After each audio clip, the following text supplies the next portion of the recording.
It is a big idea, a new world order.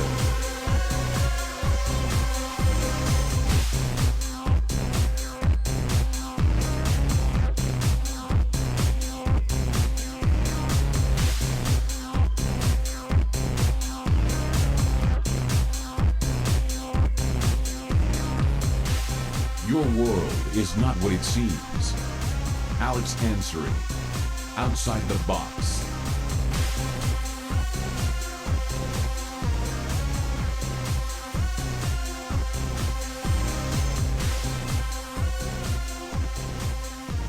It's January 28th, 2010. Thank you for joining me. We're going to be with you live for the next hour. This is the last live Thursday, but it doesn't mean it's the end of Outside the Box TV. We'll be here next Thursday, but it's going to be a pre-recorded program. We talked about some of these issues last week, and so for those just now tuning in, this show that's been on the air literally for about 5 years in its entirety. The series did start in 2005.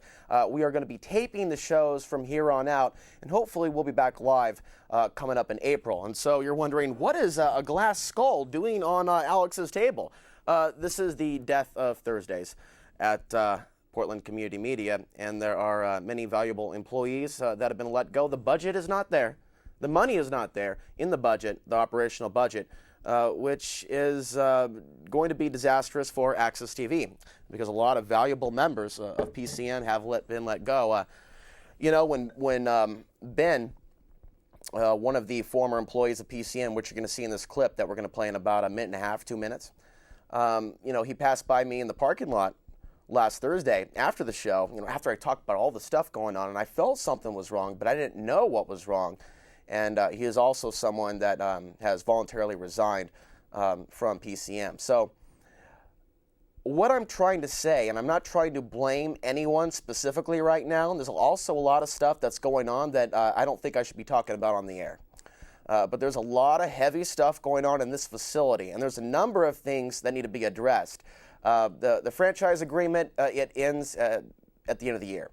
And so there's going to be that issue with fighting Comcast. Comcast and NBC have merged, and so you already know by now how powerful these multinational corporations are. Okay, and they're working to get rid of access, but they're also working to get rid of this free ebb and flow of information that you're getting off of YouTube or off of the internet. And so there's a lot of different fights that we have coming up, even though it seems so overwhelming. There are so many different issues, so many different things going on all over the world. People ask me, what can I do? There's so many different issues, but what's the solution? And if there's something that you gravitate to, you ought to listen to that inner voice, that inner guidance, and do that. And for me, this is it. Providing information, spotlighting things that most people don't think about or look at. And then from there, people can take the information and leave the other stuff that doesn't pertain to them, or the stuff they don't want to look at. But I do encourage you to look at a lot of different things and understand that our world as we know it, it's not ending, but it's changing as we know it. Our entire world is changing as we know it. What will tomorrow look like? That, in reality, is up to us. The biggest trick that they are using against us is pushing the lie, pushing the propaganda that we have no power, that we can't affect change, that we have no value, that also that we're not responsible for some of the stuff going on, because we are. If the people that are elected into office commit war crimes and we're not trying to hold them accountable, I think the American people are responsible. And so, some of you that want to look the other way when it comes to the crimes the federal government's involved in, and it's bigger than Obama, you should know that by now. It's bigger than Bush, bigger than Clinton, bigger than Nixon, bigger than Kissinger, bigger than what we're facing really is even bigger than the Bilderberg Group. The point of this show is not to obsess upon all those different groups and focus simply on what they're doing. In reality, it's about what we're doing and where we go from now, from here on out. How our mind is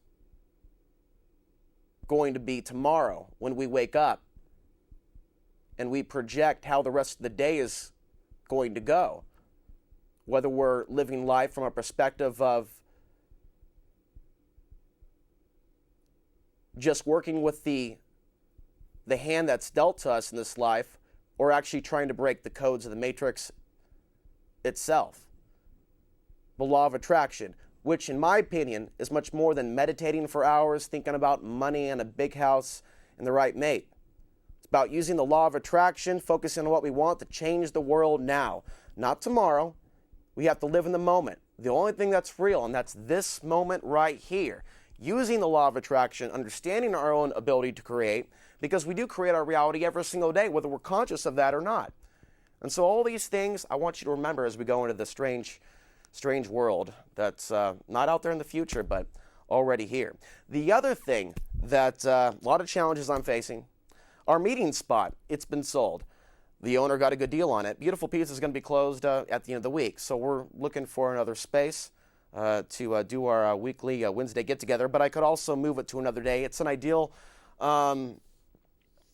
situation if we can get a place with a stage with some seats, because I want to start bringing speakers to Portland and organizing things of that nature, and I think we can do some big stuff. There's going to be a lot of people looking for answers in the very near future, and if this goes, doesn't mean we're going to stop talking about these issues. We'll just find another venue, another way to do this, because we've gone too far. We can't turn back now. The future is here now. This is a clip that is about 5 minutes, and it's got a couple producers here at PCM talking about how they feel about the situation, what's going on here at Portland Community Media, and I wish there were more people at PCM speaking out and voicing their opinion. But I do appreciate those that are. We'll go ahead and play that clip, and we'll be back in a few, and we'll begin taking phone calls.